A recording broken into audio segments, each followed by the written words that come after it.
Hello, this is the Nerdy Lemon Podcast. Each episode, I get with my dad and record a podcast where we shoot the breeze. On today's episode, we talk about who influenced our music taste, early music memories, and how I secretly love Cher. Afterward, I put my dad through a round of trivia. He's bad at it, and that's the show. Hope you enjoy.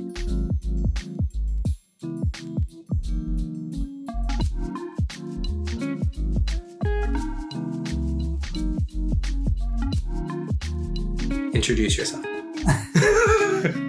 I know, as soon as you know it's recording, all of it goes out the window. Yeah, I'm Keith's dad. And I've been Keith's dad for how long? My entire life. Well, I have something to tell you, son. No, I'm just kidding. I remember distinctly where my musical taste came from. And I think the better person, honestly, would be my older brother, Mike. But we listened to music. We were forced pretty much. And I've told you the story many times, is that when we were kids, my mom would make us dance. We were dirt poor. I have not heard this story. Oh, no. Yeah, no. So we were dirt poor. We didn't have anything. Sometimes we didn't have electricity in the house. So my mom was real good about entertaining us. And so we would dance, and she would either sing, or when we had electricity, she would play music, and you had to dance. All of us would get up, and maybe by then there was only, I would say maybe, because I'm one of 8, but at that time there probably was about maybe 6 of us, or maybe 5 of us at that time. And so we would dance, and she taught us stuff like the robot, or just the whatever. I distinctly remember, Uncle Mike doing the robot, which was really funny. But how old were you? I'm guessing I was probably about maybe 6 years old, 6 or 7, maybe, and around that age. But and you remember that? Is that one of your earliest memories? Yeah, not even an earliest memory. I remember that. I remember stuff. I remember me and Mike and Debbie. It was just us 3, which means less than kindergarten. Yeah, wow. Yeah, and we were walking. No, I had to be in kindergarten. I was walking with Mike and Debbie, and we were living in Oceanside, California. And we were going home, and we lived on the base in Camp Pendleton. And there was, all the houses looked the same. And we opened the door to a house, and there was a very, very kind family. And the lady came out, and she was like, what do you want? What are you doing? I think she knew that there was a mistake made or whatever, but she was so sweet. And I was freaking out, like, this is not our house. They all look the same. And you were 6 years old? I maybe 6, maybe. Oh my gosh, that's crazy. If anything, and you all were walking home alone? Well, I guess Uncle Mike is a lot older than you, right? Yeah, so he would be 6, 7. He would be like 8. That's and we were super young. That's crazy. No, we were left. Oh, again, I'm going to get my mom and dad in trouble. But it's okay. Well, they're also both in there. Yeah, they're grandma's inside of a home now. Yeah. There's only so much trouble she can get into. The lady's real sweet, and she gave us. She called them juice, but it was just frozen Kool-Aid from those ice cube things with a toothpick in it, and so anyway. Oh my gosh, we used to have that we used to eat those all the time. Oh, yeah. When I was little, I still love those. I would like. My memory goes way back then, so I can remember certain things. But one of my earliest memories has always been music. Mm-hmm. My mom was really into like staple singers, which was a religious. What do you call that? Gospel music. Gospel. Mm-hmm. It was gospel, and she liked Little Richard. She liked a lot of soul. Do you know a staple singer song? I'll take you there. And Respect Yourself. Because see, both of these songs, I thought they were Aretha. Anyway, so my mom was big into staple singers. She was big into a lot of soul. If I talk with my aunt, Olga, who was her older sister, and she said that Aunt Uncle's dead now, right? Or she died? No, she's still alive. Aunt Uncle's alive still? She's still alive, but my uncle Frank, who was a man I never knew, he was just a guy in a chair with a newspaper, never talked to me. But Aunt Olga told me that she would play this music, and that like nobody in the house approved of it. Mm. And because my aunt was into it, but she didn't approve of the music. They didn't like the music because it was very, again, like my aunt was listening to like Perry Como or Bing Crosby, and these were all acceptable white singers, and so this was real wild stuff, and she would play it real loud, and she loved to do that at nighttime. And that was grandma? Grandma. Yeah. Really? Yeah. So she was really into that kind of stuff. Now my dad, he liked like Creedence Clearwater. He liked Bob Seger and the Silver Bullet Band. Mm-hmm. And you've heard them too, which I don't like these people. But the thing is back then I liked them because that's what they would listen to.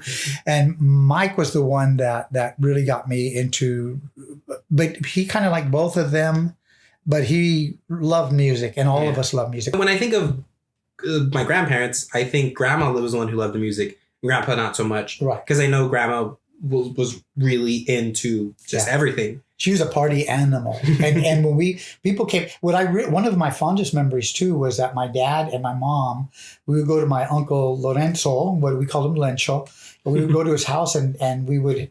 Is that the one I met? He was wearing a white suit one time at First Friday. Suit? Yeah, and he he was all he's scared. dead now. Yeah. Oh, he died. When did he die? Oh, he died. He had Alzheimer's and Really? he probably died about 2 years ago. Yeah. Really? Oh, I didn't know that. Yeah, it wasn't that long ago. But I do remember that time where he came up to us and he was wearing that white zoot suit. Yes. They would sit there and mostly my Uncle Lencho, and I'm sure it was my Lencho and my mom and dad would just hang because he was having a good time. But they loved music. And my Uncle Lencho, he would put on stuff by, anything that was on the stack books and stuff like that, the soul music. I'm trying to think of anybody. And what era is this? What year is this? Okay, that's we're talking late 60s, early 70s. And my uncle, he would hang around with them. They would go party quite a bit, but they were always into hanging and drinking and listening to music. I love the Stylistics, but when I first heard them, I could not stand them because we would be outside. Sometimes I didn't really get along with my cousins that well. I didn't know them, and they were mostly girls, and there was maybe one or two boys, but I wasn't very social. But I remember the music, and so they would play the Stylistics, and Betcha by golly, wow, you're the one that I did. That, I would hear that, and it would just totally turn me off, and I was like, I don't want to be here. I wish I was dead. Well, now it sounds like it's a fond memory. Oh, now I love it. And I can listen to it and it could choke me up because, it's just, it puts you in a different era. It's not necessarily a day anymore. It's this whole era, and to me, it's it's a good place to be. A song that does that to me is one that I remember we would listen to growing up. I used to think it was sad. I still think it's sad, but I just love it so much. And there's a line about his mom dying. Okay. Let me don't play it. I want to guess it. Guess it. So you're talking about Alone Again. Naturally. Alone Again. Yeah. Yes. Wow. Really? That song. If I'm in the right mood, yes, it can bring. It will make me cry. Yeah. But the original I like, but then there's a cover of it. Derek told me about it, and it's done so well. I just got to play it for you now. It's a couple of people, and I can't pronounce any of their names. Really? There's Wolfman, Monica Martin, and Haley Niswanger. I'll go back and try and find proper pronunciation. That's real nice. Listen to it on the way home. You'll probably cry when you get to your place. Well, my thing is I really there are some songs that will definitely, and I'm not a big fan of that song. Gilbert O'Sullivan was the original writer, right? I think so. Let me see. Gilbert O'Sullivan. Oh, yeah, Gilbert O'Sullivan. You're right. Yeah, cool. Me and Mike had this discussion every time we sit down and talk. I guess Mike was feeling a little melancholy, and he found a CD that I had sent him years ago. And man, it's so funny because the list, I'm looking at it going oh my gosh, I haven't heard these in 100 years. One of the songs on there was Sally G. I told you about Sally G, right? I'm not a Beatles fan. I respect Really? them. Yes, no, not at all. There's some songs that I do love. You're the reason why I have not heard a lot of Beatles songs. Yeah. Because I heard Blackbird the other day, and I was Blackbird's wonderful. Holy cow, this is an amazing song. Listen, that's not the Beatles. Oh, who is it? That's Wings. That's Paul McCartney and Wings. That album is fantastic. So that's what I'm getting at. Okay. I'm not a Beatles fan, right? But we started talking about music that kind of under the radar, and Sally G was one of them. In fact, Sally G you can't find it. I don't believe you could find it on an album. It's a single by Paul McCartney and Wings, or it might just be Paul McCartney, and maybe it's on Ram or something. One of those albums I've never listened to.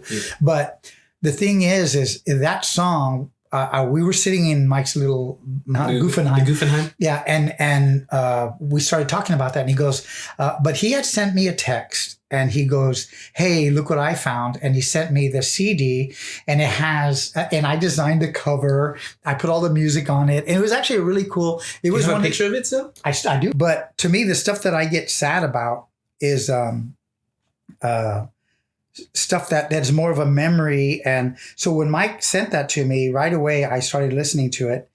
And it's so funny because if you heard some of these songs on, it's funny because I wasn't, that song didn't appeal to me, but I like the lyrics. Yeah, it goes, I never stopped, because her name is Sally G. It goes, I never stopped to ask her what the letter G stood for, but I knew for sure it wasn't good.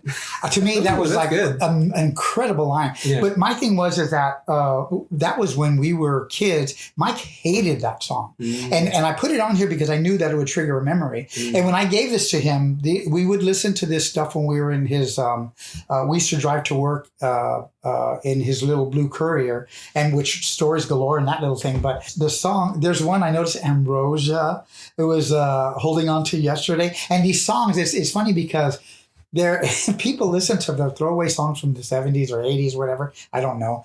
But my thing is like, I'll listen to them and it conjures up such wonderful memories. I remember being in the Courier with Mike, and we're driving to work or from work, and Al Green came on, and Mike loved Al Green. Man, he loved Al Green. I love Al Green. Well, I do too, but come on, I'm not going to listen to it like over and over and over again. But I remember we're listening to it, and we're just cruising down the road, and I pushed the button, ejected it, took it, and threw it out the window. And man, he could not stop laughing. And I thought, if I get mad, I don't care, but I'm so sick of this, because he had other CDs there. So I popped it out and I chunked it out the window, and I thought he was going to like say, "Hey," man, he could not stop laughing. He's like, "I'm so sorry." He apologized because I remember that story. I did not know it was an Al Green song. Yeah, it's Al Green. I didn't know you can so viciously hate an Al Green song. Oh no, and I love Al Green. I mean, I love Al Green. Like he was just listening to it all the time. He was on this thing with Al Green, and it was like, okay, I understand you like him. I like him too. I love the Reverend Al Green, but I don't. I was just so sick of it at that point. For where it takes you, that's the thing, is where it takes you. Because back then I would have hated it, but now when I hear it, it's just like, oh man, that it does something to me. Or what have you. But it's funny how songs can do that because Alone Again Naturally, the various songs we were talking about. Yeah. It's they just take you back to that moment, and it's like, oh my God. Yeah. Well, that and my thing is like, sometimes it triggers like a happy moment, but there's that one that I was telling you about. He turned it on for me, and I totally forgot about that song. And so he's playing it, and I was like, oh man, it really just, and we're sitting there and we hear the whole thing. And I know we're both on the verge of tears, and that's not you and who? Mike. You and Uncle Mike. My Mike. What was it reminding you of? That time, the era that me and Mike used to hang. And we used to, and I would send him stuff, and I knew he didn't like it, but man, he goes, now I could just listen to, he goes, man, this thing, I listened to it from beginning to end, and it just put me somewhere. And so I thought, well, then we'll go hang, we'll drink beer, and we'll listen to it together. To me, it was fascinating that Mike could be that person that gets touched by something, because he is now. He's just such a teddy bear now, whereas in the past he was good at hiding it. But I think he always was. Like all men. Yeah, well, I'm not so good at holding back. Neither are you, man. Yeah. But having said that, again, most of what I listen to now is not that old 80s stuff, but it is, when I say newer, I'm going 90s, it's a whole bunch of everything. There's an album by Elvis Costello. It's called Almost Blue, and he's just doing a bunch of covers, but it's all country. But the reason why I like it is because his voice doing it, And yet, when he first came out, he was pretty much considered, I guess, new wave or punk. We started talking about your earliest music memory, and you never actually said it. Oh, my earliest music memory. I know exactly what it is, because when I was born, Mike was already born because he's my oldest brother. Debbie was born. But there's a song and this is and I know for a fact, my earliest memory of a song, because I did not know who sang it. I didn't know how it really sounded until I knew the song was called Message to Michael, because my mom used to sing it to Michael all the time. Mike, he was the oldest, he was adorable. So he was the favorite. And I was good with that because he was my favorite, And so, and Debbie just didn't care. She was too busy cooking for everybody, even at 3 years old. Taking care of the family. But when I first heard it, I didn't know who the singer was or even how it sounded. And so I remember it was called Message to Michael. And I'm talking after my children were born, that I never thought about it, but I do remember the song. And when we're able to look on our computers for music, I thought, I'm going to find out what this song is. And I put Message to Michael, and Dionne Warwick popped up. And so I played the song and I was like, that's the song. That's the song that my mom used to sing to my brother. And it was Message to Michael. And I mean, to me, that was kind of like, well, that's really super cool. And it's a wonderful song. My mom had good taste in music. I liked what she listened to. And do you remember anything about it? Just like the opening words or something? All I remember, because I'm sure my mom... I love my mom, but she was pretty dippy, but she only knew the lyrics. And she would say, because whenever I guess the lyric would come on, she would say, and send a message to Michael, message to Michael, tell him. And then I don't know the rest, but she's going to tell him something, you know, and that you're sending a message to Michael. But anyway, and so now I'll probably go home and listen to that when I get home, because you should too. And cry. Yeah, and cry. Because evidently she was a big Dionne Warwick fan, because the other one was Do You Know the Way to San Jose? Yeah. Know the way to San Jose. Yeah, and it's really interesting because it's real dated, because it's talking about moving to the city and in San Jose. And what does she say? She goes, put $100 down and buy a car. And I thought, man, wouldn't that be nice? Yeah. Yeah, that's but she's date that really well. Put $100 down, buy a car. And I was like, what?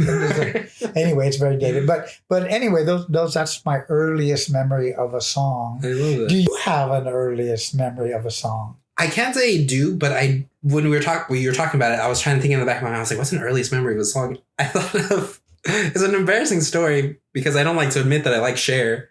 Oh, but, you say that, people are going to go, oh, come on, I love Cher.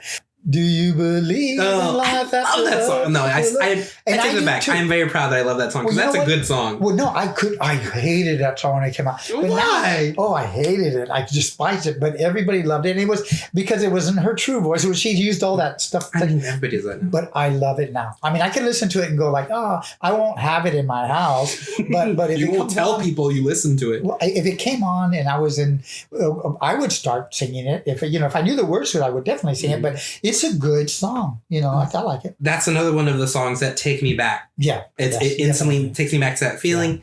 Yeah. It's a very specific feeling. It's us driving to Arizona. Yeah. Me being sad that we're driving to Arizona. Yeah.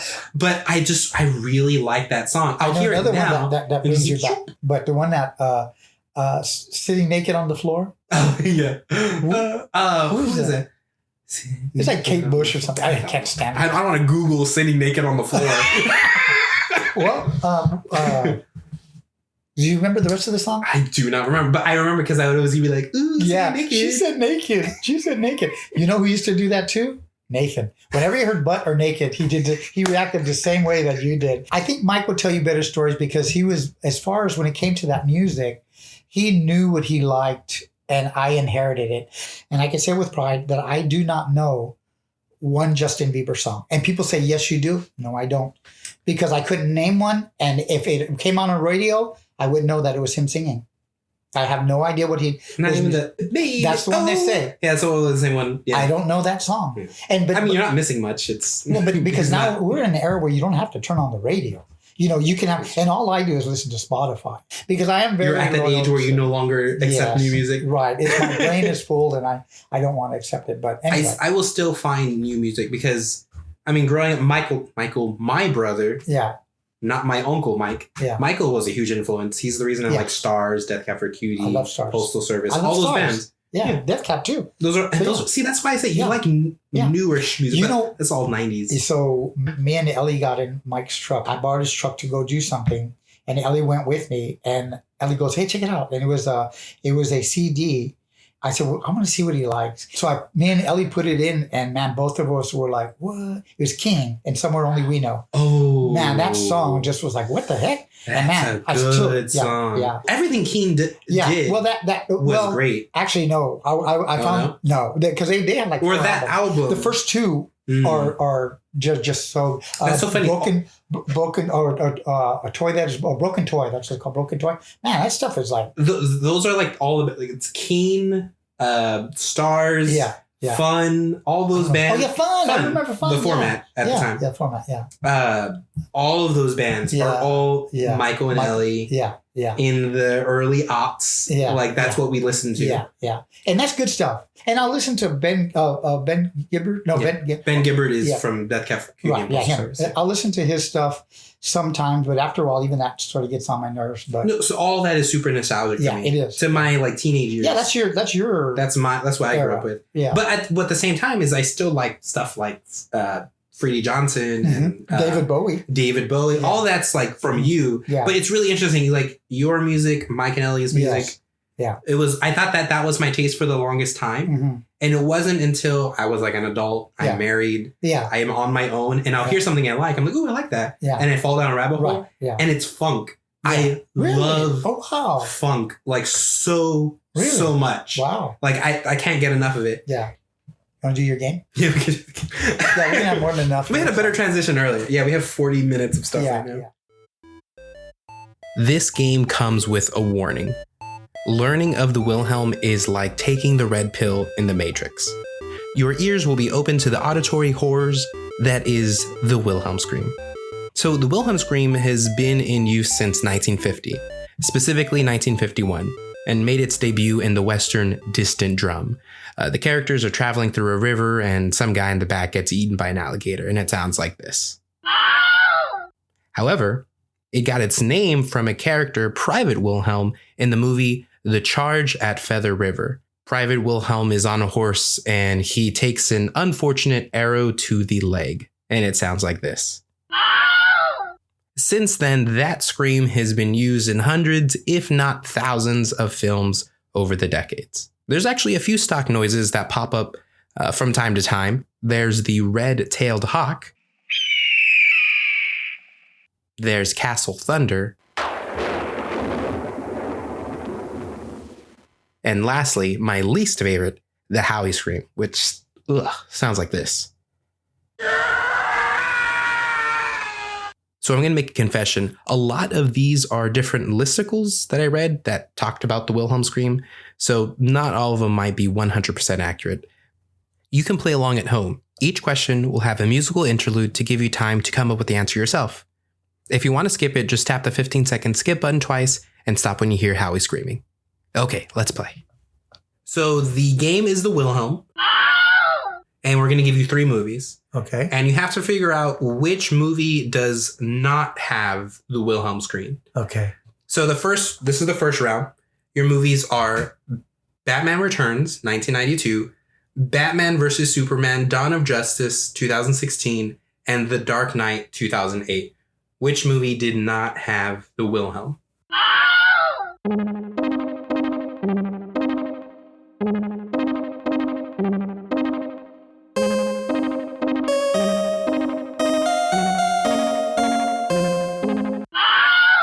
Okay, I'm going to go, because I would think this would be a trick question, so I would go with the earliest version, that it's not in the first Batman back then. So Batman Returns? Batman Returns. Okay.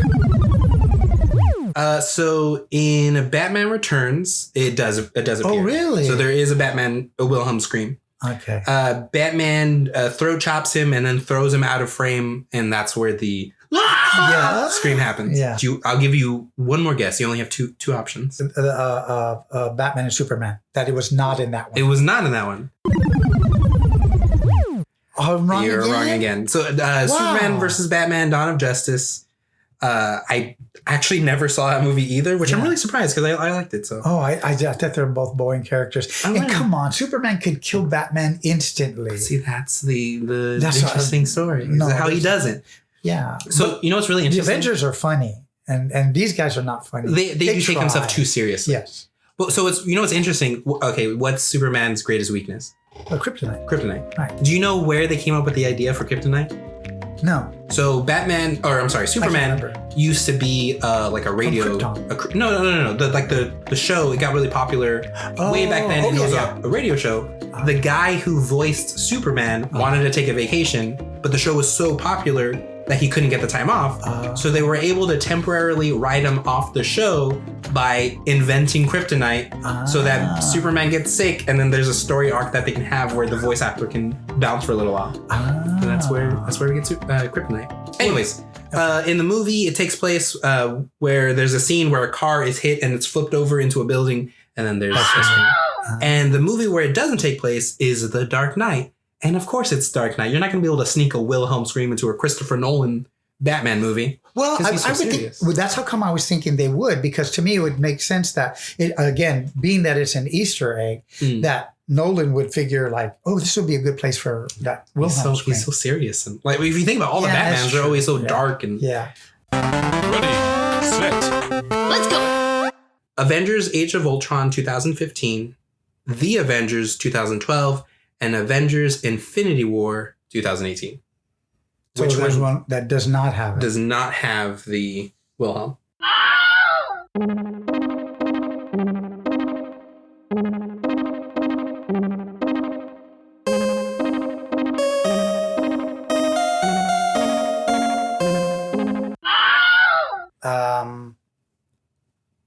I would say that the Infinity War has it because it's okay. I think that one would have it because it's too much fighting going on. So that makes sense. It would be easy to sneak it in. Yeah, I'm thinking we'll go with that Voltron one. The Ultron, not Volt. It is. So it takes place in Infinity War. There is a Wilhelm. They're fighting Ma. He's the guy who can like move stuff with his hands, and he's like, no, okay. No. So he gets sucked out of the ship, and there's what am I left with? Did I get it right? You got it right. So the movie was, you said Age of Ultron, right? Oh no, hold on. And I tried to find the exact scene where it happened, so I can confirm but you it. couldn't find the scene. I couldn't find the scene in Age of Ultron. So you're wrong. It was the original Avengers. There's no Wilhelm. There's no Wilhelm. But apparently there's a Wilhelm inside of Age of Ultron, which I couldn't find. Yeah. But apparently it looks. Well, you can sit there and watch it. There you go. Well, you know what's funny? I just saw it the other day. And I forgot about it. I got to the end of it. I was like, ooh. I didn't hear anything. ready, set, let's go. All right. And this is the last round. So your movies are Captain America, Winter Soldier, 2014, Captain America, The First Avenger, 2011, or Captain America, Civil War, 2016.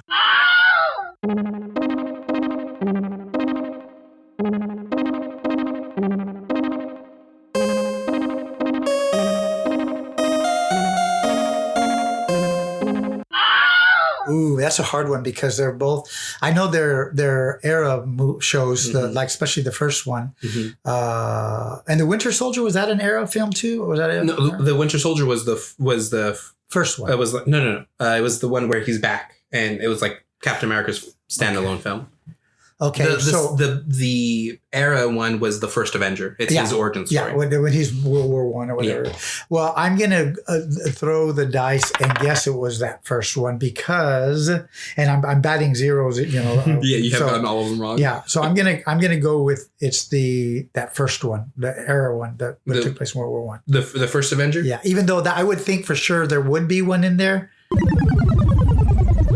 So I got it wrong. You did get it wrong. You should have trusted your gut. So in Captain America, The First Avenger, there's Wilhelm.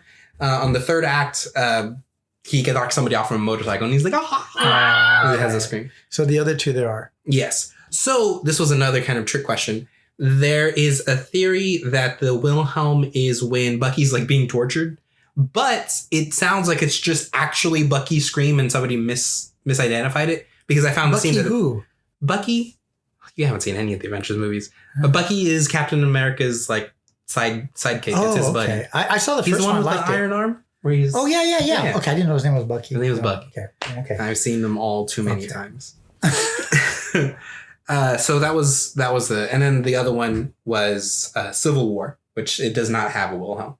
It doesn't have one. Yeah. Okay. But the First Avenger and Winter Soldier. Well, I lost that one miserably.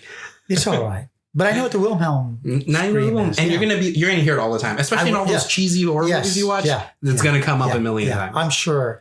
Now, this last one was inadvertently a trick question. Wilhelm aficionados will notice that, or will see in a couple of places on the internet, that the Bucky theme, which has this kind of eerie scream at the beginning, was a modified Wilhelm, but that is actually not the case. New Rockstars actually offer this theory that it was Bucky's scream as he fell off the train in the first Captain America, but it's actually the composer, Henry Jackman, screaming in a recording, and they digitally altered it to be eerie as possible.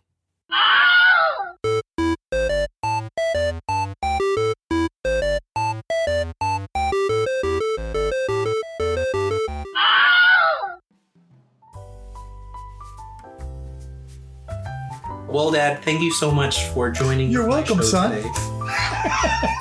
Anytime you'd like to have me on.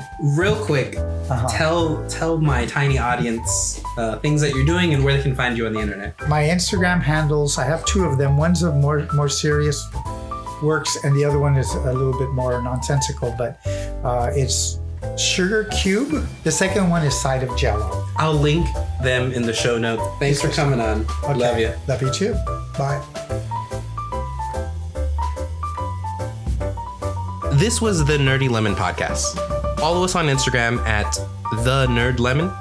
You can find some deleted scenes and hear some snippets of our songs that we talked about today. I'll link all of our terrible handles in the show notes so that you don't have to try and capture them as we slowly spell them out for you. If you liked our show, share it with a friend. That's the best way of helping a budding show like ours grow.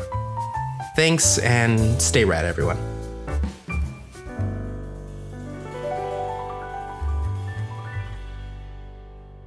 This might be a funny little tidbit for afterward, but why are those your handles? Those are like the worst Instagram handles. Because Side of Gravy was taken. Okay, Sugar Cube is it's a Yo La Tengo song called Sugar Cube, trying to squeeze a drop of blood from a sugar cube. And it really meant a lot to me. I wanted something nonsensical, but that people could remember. And I think Side of Gravy, I like that because everybody loves a side of gravy. You know, they ask for it because they want more, right? But since it was taken, I thought, what's the next best thing? Everybody loves Jello, so Side of Jello. Oh, those are both terrible handles. Yeah, no, they're not. I love them. And you'll love them too, folks.